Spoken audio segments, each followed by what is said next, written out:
Thanksgiving dinner, the table groaning under turkey and lies, the air thick with maple syrup and betrayal. My dad, eyes steady like he's still stitching wounds in a war zone, slides me the mashed potatoes and says, "The $3,000 a month, is it enough?" My heart stops. My fork clatters to the plate. "What money?" I choke out, voice cracking like ice under boots. The room turns to a Halifax blizzard, every breath frozen. My mom stares at her plate, her silence screaming guilt. $3,000 a month, my money, stolen, funneled to my sister while I'm starving, stitching my shoes with duct tape, scraping by on stale dreams. Rage burns through me, a fire that could melt the Maritimes. My family's a lie, and I'm the ghost they forgot. The pain? It's a knife twisting deeper than I thought possible. And this is how my world shattered over a plate of cold lies. I'm Ava McLean, 22, a med student at Dalhousie University in Halifax, Nova Scotia. My life? It's a grind of instant noodles, burnt coffee, and boots held together with duct tape because I can't afford new ones. I'm not living the Instagram dream. My reality is cramming for exams in a cramped dorm, working night shifts at a bar on Barrington Street, and praying my bank balance doesn't hit zero before rent's due. I've been tutoring rich kids whose dogs eat better than I do, all to keep my head above water. This isn't the life I chose, it's the one I got. Thanksgiving brought me back to our family home in Dartmouth, a creaky two-story with peeling paint and a chandelier that flickers like it's on its last breath. The air smells of roasted butternut squash, heavy with maple syrup, but it's laced with something sour, tension. My dad, Liam McLean, a retired military doctor, sits at the head of the table, carving the turkey with the precision of someone who's stitched soldiers back together under fire.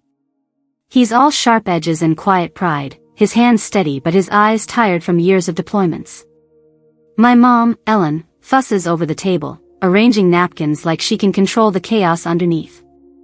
She's always been the one holding the purse strings, the one who decides who gets what. And then there's Sophie, my 19-year-old sister, who's off in Toronto chasing her art career. She's not here tonight, but her absence feels louder than the jazz playlist humming in the background. I scroll through her Instagram. There she is, posing in a sleek gallery, her latest post captioned, "Living my truth." Truth?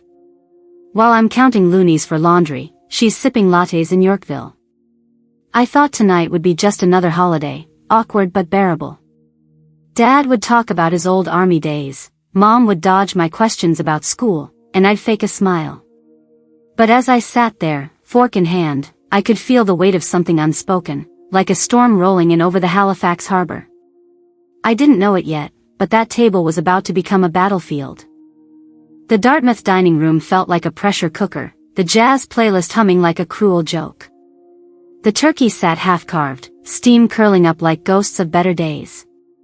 I gripped my fork, the metal cold against my palm, trying to swallow the lump in my throat from Mom's roasted squash that tasted like regret. Dad, Liam McLean, leaned forward, his military steady hands pausing over the carving knife.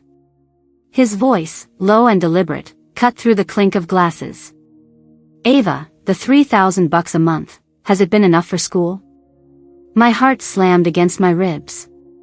$3,000? My mind raced back to nights counting loonies for a Tim Hortons coffee, to the duct-taped boots I wore through Halifax snow. I stared at him, my voice barely a whisper. "What money, Dad?" The words hung in the air like a grenade with the pin pulled. The room froze, colder than a February night on the Halifax waterfront. Dad's face hardened, his eyes narrowing as he turned to Mom. "Ellen," he said, voice sharp as a scalpel, "you told me you were sending Ava her share." Ellen McLean didn't flinch. She folded her napkin with the precision of someone dodging a bullet, her lips tight. "Sophie needed it more," she said, calm as if she were discussing the weather in Nova Scotia.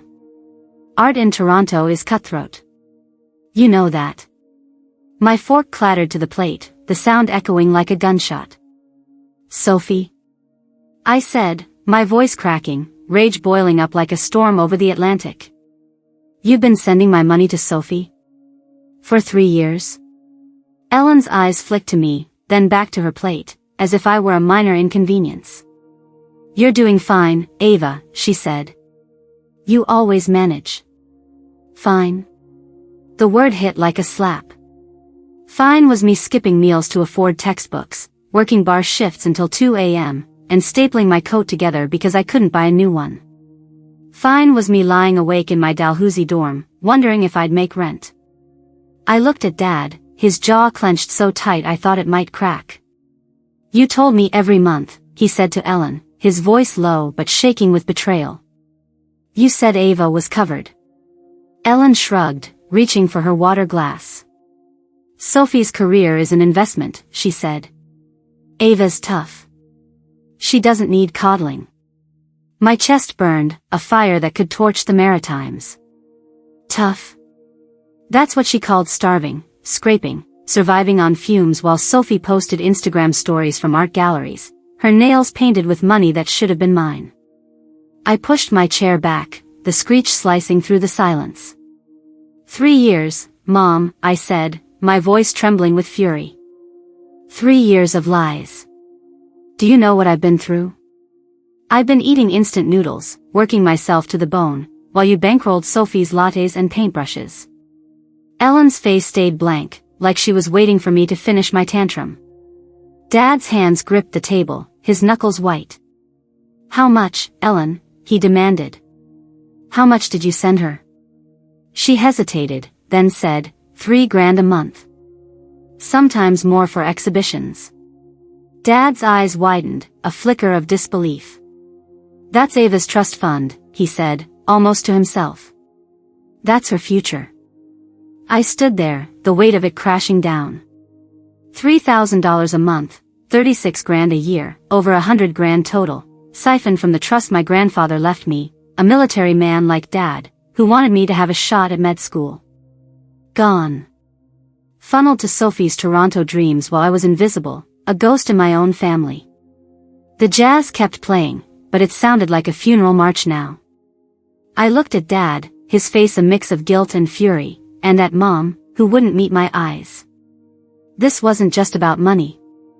It was about being erased, about a mother choosing one daughter over another and lying to keep it hidden. My voice broke as I spoke. "You didn't just betray me, Mom. You betrayed Dad too." The room stayed silent, the truth heavier than the snow piling up outside. The Dartmouth dining room was still ringing in my ears as I stumbled out into the night, the cold Halifax air biting at my cheeks. The weight of Mom's betrayal, $3,000 a month, my trust fund, handed to Sophie like it was pocket change, felt like a stone in my chest. I drove back to my Dalhousie dorm, the streets blurred by snow and fury. My room was a mess of textbooks and empty Tim Hortons cups, a testament to the life I'd been piecing together while Sophie sipped cocktails in Toronto galleries. I couldn't sleep. Every time I closed my eyes, I saw Mom's blank stare, her napkin folded like a shield against the truth. I had to know how deep this went. I wasn't just angry, I was done being invisible. I opened my laptop, the screen's glow harsh against the dark. My fingers shook as I logged into my bank account. Nothing. Not a single deposit from the trust fund my grandfather, another military man like Dad, had set up for my education. I dug deeper, hacking into Mom's email. She'd never been good with passwords, still using Halifax 1999 like it was clever. There they were, dozens of messages to Sophie. "For your next exhibition, sweetie," one read, with a bank confirmation for $5,000 Canadian dollars. Another, "Use this for studio rent, $3,000 Canadian dollars." My stomach churned. Over 3 years, it added up to over $120,000, my future, siphoned away to fund Sophie's art shows and designer brushes. I took screenshots, every damning word, and saved them to a folder I named Evidence. This wasn't just theft, it was erasure. I started recording. Late at night, when the dorm was quiet, I'd creep to the common room, phone in hand, capturing Mom's calls from her visits to Halifax. "Don't worry, Sophie," she'd whisper, thinking I was asleep. "I'll send another $4,000 next week for that gallery event." Her voice was calm, like she was ordering groceries, not stealing my dreams. I saved each file, labeled them by date, my hands steady but my heart racing. I wasn't just collecting proof, I was building a case against the woman who was supposed to protect me. The next day, I called Dad. His voice was rough, like he hadn't slept either. "Ava," he said, "I trusted her. She told me you didn't need the money, that you were fine." I laughed, bitter. "Fine? Dad, I'm rationing instant noodles. I've missed rent twice this semester. I'm not fine, I'm drowning." He went quiet, the kind of silence that carries a lifetime of regret. "I should have checked," he said finally. "She said you were independent, that you didn't want handouts." I gripped the phone, my knuckles white. "Independent doesn't mean starving, Dad." I asked her once, last year, for help with a textbook. She said there was nothing left after tuition. She lied to us both. Dad's breath caught, a sound I'd never heard from him, a man who'd faced war zones without flinching. "I'll talk to her," he said. "No," I cut in. "Talking's done. I'm finding the truth." I hung up, my resolve hardening like ice on the Bedford Basin. I kept digging.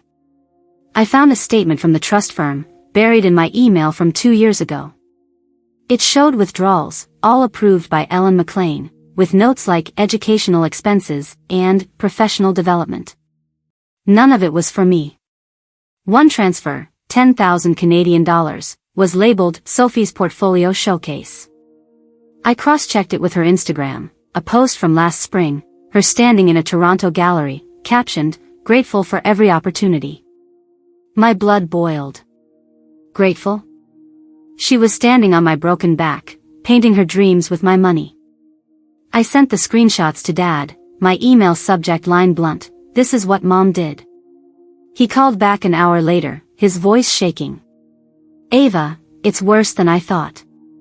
She's been moving your trust fund, your grandfather's legacy, for years. I'm calling the lawyer tomorrow." The truth was a blade, cutting deeper with every discovery.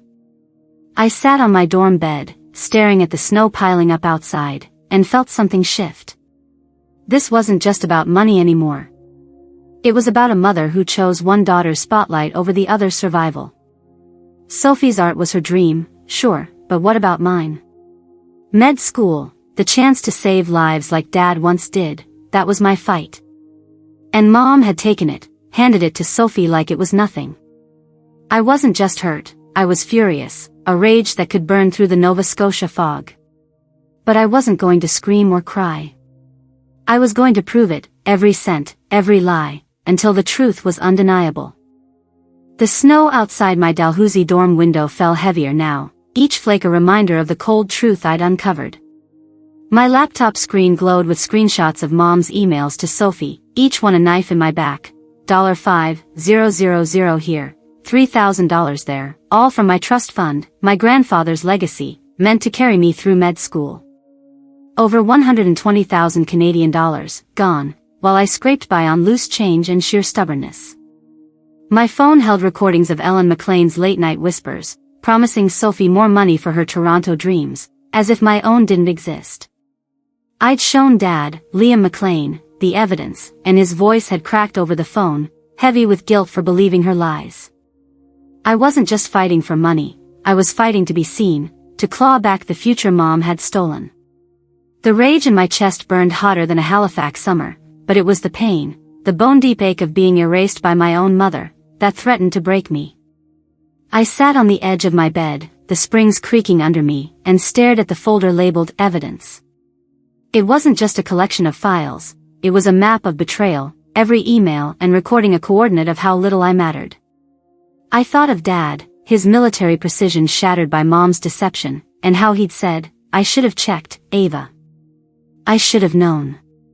I wanted to scream, to drive back to Dartmouth and demand answers from Ellen, but what would that change? She'd already chosen Sophie, her golden child, over me. Sophie, who posted Instagram stories from art galleries, her smile framed by lights I'd paid for with my hunger. I could still hear her voice in my head, carefree, from a call last month, "Ava, you should visit Toronto. The art scene's unreal." Unreal? My life was unreal, working bar shifts until my feet bled, skipping meals to afford a bus pass, all while she painted her dreams with my money. But I wasn't done. I wasn't going to let this stay buried.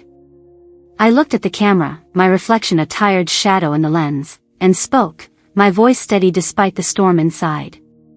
If you've ever felt invisible in your own family, like your struggles don't matter because you're tough, then you know this pain. You know what it's like to give everything and get nothing but lies in return. Comment below, tell me your story. Have you ever sat at a family dinner, smiling through the hurt, while someone else got what was yours? I want to hear it. I need to know I'm not alone in this. My voice cracked, but I pushed on. And if this story hits you, if it makes your blood boil like mine, share it. Hit that share button. Send it to someone who's felt this kind of betrayal, who's been pushed aside because they're fine. Because we're not fine. We're fighting. I leaned closer to the camera, my eyes burning with unshed tears. This isn't just my story. It's for every kid who's been told to suck it up, to work harder, while someone else gets a free ride. It's for every Canadian grinding through winters, counting toonies to survive, while their family looks the other way. Post it on X, tag it with #FamilyTruth. Let's start a conversation. Let's make the world see us. I paused, my breath shaky, the weight of the last few days pressing down. Subscribe to this channel if you want to follow this fight. Because I'm not stopping, not until every lie is exposed, not until I take back what's mine.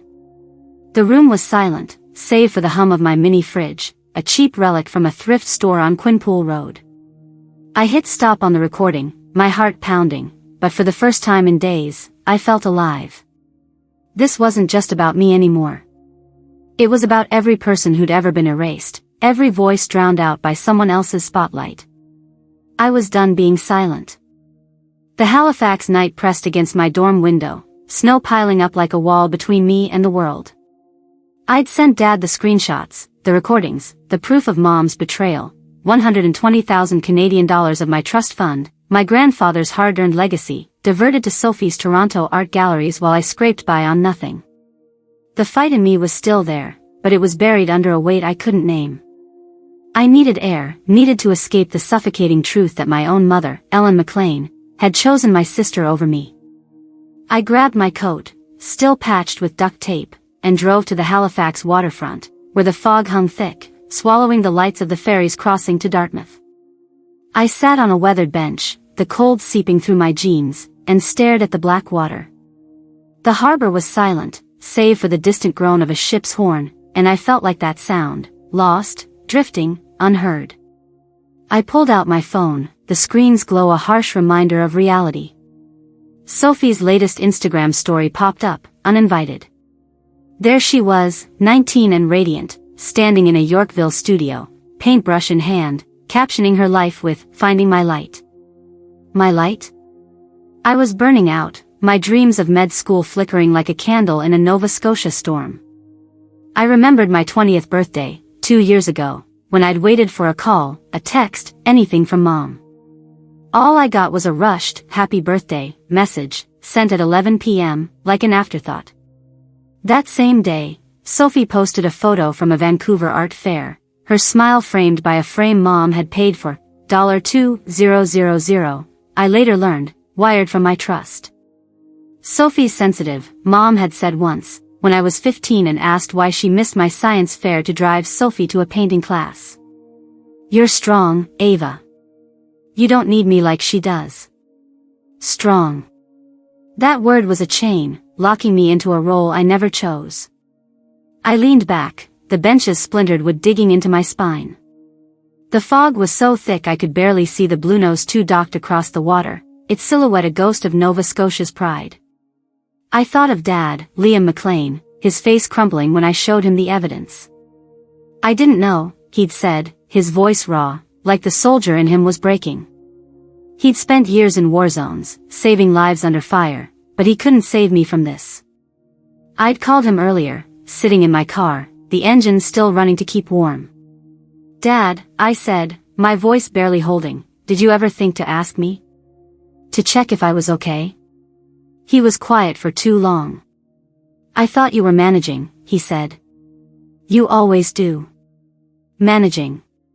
Another word that cut deeper than it should. Managing was me skipping dinners to pay for lab fees, borrowing notes because I couldn't afford textbooks, smiling through exhaustion so no one would see me crack. I looked out at the harbor, the water black and endless. I'm not okay, I whispered to no one, my breath fogging in the air. The pain wasn't just the money, 120,000 Canadian dollars stolen, my future rerouted to Sophie's canvas. It was the realization that I'd been invisible my whole life. Mom never asked if I had enough to eat, if my dorm was warm, if I was scared of failing med school. She'd call Sophie to check on her paint supplies but never once asked me how I was holding up. I remembered a moment when I was 12, sitting in our Dartmouth kitchen, asking Mom for $50 to join a biology camp. We can't afford it, she'd said, her eyes on her phone. A week later, Sophie got new easels, $200 worth, delivered to our door. I didn't cry then, and I didn't cry now. But the hurt was a tidal wave, crashing over me, pulling me under until I couldn't breathe. I was a ghost in my own family, a shadow next to Sophie's spotlight, and the weight of that truth was heavier than the Halifax fog. I clutched my phone, my fingers numb from the cold. You saw her, Mom, I said to the empty night, my voice breaking. But you never saw me. The ship's horn sounded again, low and mournful, like it was grieving for me. I sat there, alone, the waterfront stretching out like a void, and for the first time, I let myself feel the full depth of that betrayal, not just the money, but the love I'd never been given. It was a pain so raw, so complete, it felt like my heart had been carved out and left on that bench. The Halifax fog lingered outside my dorm, a thick curtain that couldn't hide the storm brewing inside me. I'd uncovered the truth, $120,000 of my trust fund, my grandfather's legacy for my med school dreams, siphoned off to Sophie's Toronto art world.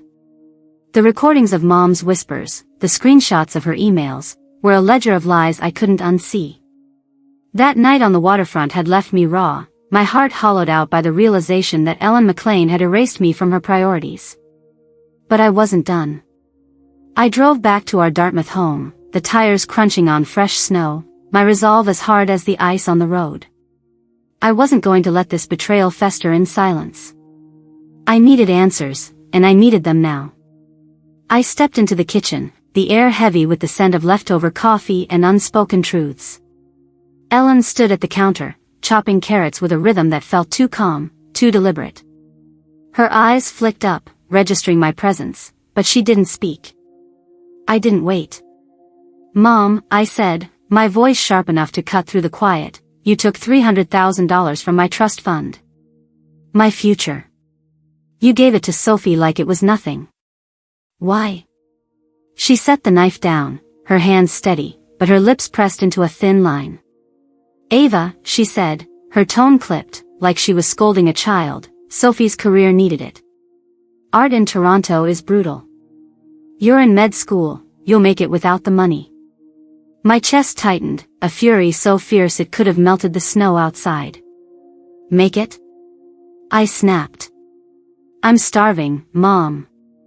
I'm working 3 jobs, skipping meals, while Sophie's buying paint with my dreams. Ellen's face didn't crack. She wiped her hands on a dish towel, her movements slow, calculated. You've always been tougher, she said, as if that explained everything. Sophie's sensitive. She needs support to shine. I laughed, a bitter sound that echoed off the tiled walls. Tougher? I'm breaking, Mom. I'm gluing my life together with loonies and sheer will. And you think that's enough? Her eyes narrowed, but she didn't answer. The silence was a wall, and I was done trying to climb it. I stepped closer, my voice low, trembling with rage. You didn't just steal my money. You stole my place in this family. The front door creaked open, and Dad, Liam McLean, walked in, his coat dusted with snow. His face was weary, the lines deeper than I remembered, etched by years of war zones and now this war at home. He'd seen my email, the bank statements I'd forwarded, the proof that Ellen had forged his signature to move the trust fund. Ellen, he said, his voice like gravel, I trusted you. I gave you control when I was deployed, and you used it to rob Ava. Ellen turned, her hands gripping the counter. It wasn't robbery, Liam, she said, her voice rising. It was an investment in Sophie's future. Ava's fine, she always is. Dad's fist hit the table, a rare crack in his military calm. Fine. She's starving, Ellen. She's working herself to death while you fund Sophie's gallery shows. I stood frozen, the air between us electric, like a Halifax storm about to break. Dad pulled out a folder, bank records spilling onto the counter. You forged my signature, he said, his voice shaking with betrayal. $300,000, Ellen. Ava's trust. My father's legacy. You took it without a word. Ellen's composure slipped, just for a second, her eyes darting to the papers. I did what I had to, she said, quieter now. Sophie needed a chance. I couldn't hold back anymore. And I didn't. I shouted, my voice breaking. I'm your daughter too. Why wasn't I worth a chance? She looked at me, her face a mask of defiance, but her silence said it all. She'd made her choice long ago. Dad's shoulders slumped, the fight draining out of him.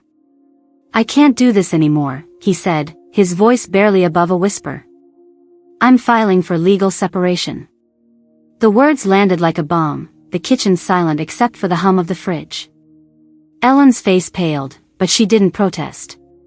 She just turned back to her carrots, chopping again, as if the family hadn't just shattered.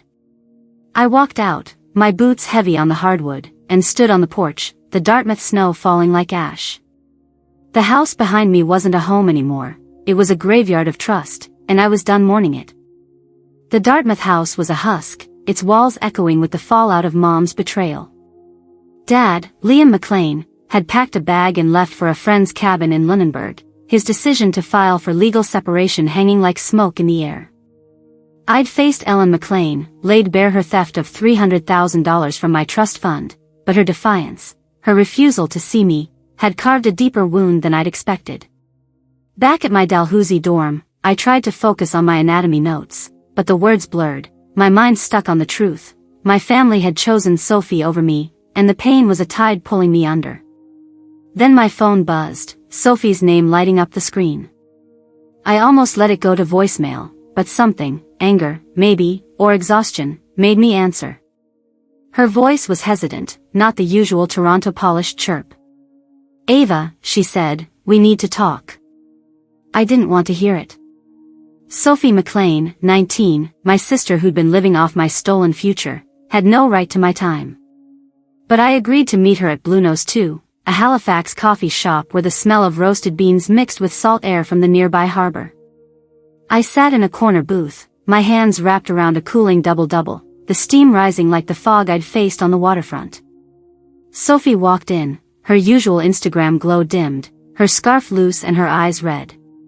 She slid into the seat across from me, clutching a sketchbook like it was a lifeline. I didn't know, she started, her voice cracking. I swear, Ava, I didn't know the money was yours. I stared at her, my jaw tight, rage simmering like a kettle about to scream. You didn't know? I said, my voice low, cutting. $300,000, Sophie. My trust fund. And you didn't think to ask where it came from? She flinched, her fingers tightening on the sketchbook. Mom said it was family money, she whispered. She said it was for my art, to give me a shot in Toronto. I thought, her voice trailed off, and for a moment, I saw the kid who used to draw on our Dartmouth porch, not the polished artist Mom had crafted. But I wasn't ready to soften. You thought wrong, I snapped. I've been starving, Sophie. Working bar shifts until my feet bleed, patching my coat with tape, while you're buying $200 paint sets with my future. Her eyes dropped to the table, tears pooling. I'm sorry, she said, barely audible. I didn't know it was yours. I'd have stopped her if I knew. I leaned back, the booth creaking under me, the weight of her words sinking in. Sorry didn't erase the years I'd gone without, the nights I'd rationed instant noodles to afford a bus pass. But her face, open, raw, unlike Mom's cold defiance, cracked something in me. "Why didn't you question it?" I asked, my voice softer but still sharp. "You knew I was struggling. You saw my dorm, my life. Did you think I was choosing to live like that?" Sophie shook her head, her voice breaking. "Mom always said you were fine, that you didn't need help." I believed her. I laughed, a bitter sound that turned heads in the coffee shop. Fine. That's the lie she fed Dad, too. She opened her sketchbook, revealing a pencil drawing of the Halifax harbor, rough but honest. "I quit the gallery job," she said, her voice steadier now. "I'm working at a cafe in Toronto, paying my own rent. It's not much, $1,800 a month, and I'm barely covering it. But it's mine." I looked at the drawing, then at her, searching for the sister I'd lost to Mom's favoritism. "Why now?" I asked. "Because I saw what it did to you," she said, her eyes meeting mine. "And to Dad. I don't want to be part of that anymore." The air between us shifted, not forgiveness, but a fragile bridge. I nodded, my throat tight. "Okay," I said, the word heavy with everything we hadn't said. We sat there, the coffee shop humming around us, two sisters trying to find a way back from a family torn apart. The snow fell softly over Point Pleasant Park, dusting the Halifax trails where I walked, my boots crunching a rhythm I could finally call my own. The fight with Ellen McLean had torn our family apart, $300,000 of my trust funds stolen, my dreams nearly buried under Sophie's spotlight. Dad, Liam McLean, was still in Lunenburg, grappling with the wreckage of his marriage. Sophie's apology at Bluenose II, her shift to a cafe job in Toronto, was a fragile step towards something new, but it didn't erase the years I'd been invisible. Back at Dalhousie, I made changes. I dropped 2 night shifts at the bar, started eating real meals, eggs, toast, even apples from the Halifax Seaport Market. My grades climbed, not dramatically, but steadily, like the tide coming in. For the first time, I wasn't just surviving. I was living, claiming a life that felt like mine. Christmas brought us back to Dartmouth, not for a grand reunion, but for something quieter. The house was the same crooked clock above the fridge, same worn table, but the air was different, lighter, like the snow had settled the dust of our fight. Liam asked about my classes, his voice warm, no longer weighed by unspoken guilt. Sophie talked about her sketches, simpler now, made with materials she'd paid for herself. Ellen served lentil soup, her hands slower, her eyes meeting mine for a moment longer than before. We didn't talk about the money or the lies. We didn't need to. The silence wasn't heavy, it was honest. We laughed when Dad burned the dinner rolls, a small tradition that felt like a tether to something real. I learned something through this. Strength isn't swallowing pain or pretending you're fine when you're breaking. It's standing up, demanding to be seen, even when your voice shakes. It's choosing yourself when no one else does. Family can wound you deeper than anyone, but you can rebuild, not with forgiveness, not always, but with truth. I'm not healed, not whole, but I'm here, steady, mine. That's enough. If this story touched you, if you've ever felt unseen in your own home, please share your truth in the comments. Your story matters. Like this video if it stirred something in you, and subscribe to True North Courage for more stories of grit and heart. Let's keep telling the truths that need to be heard.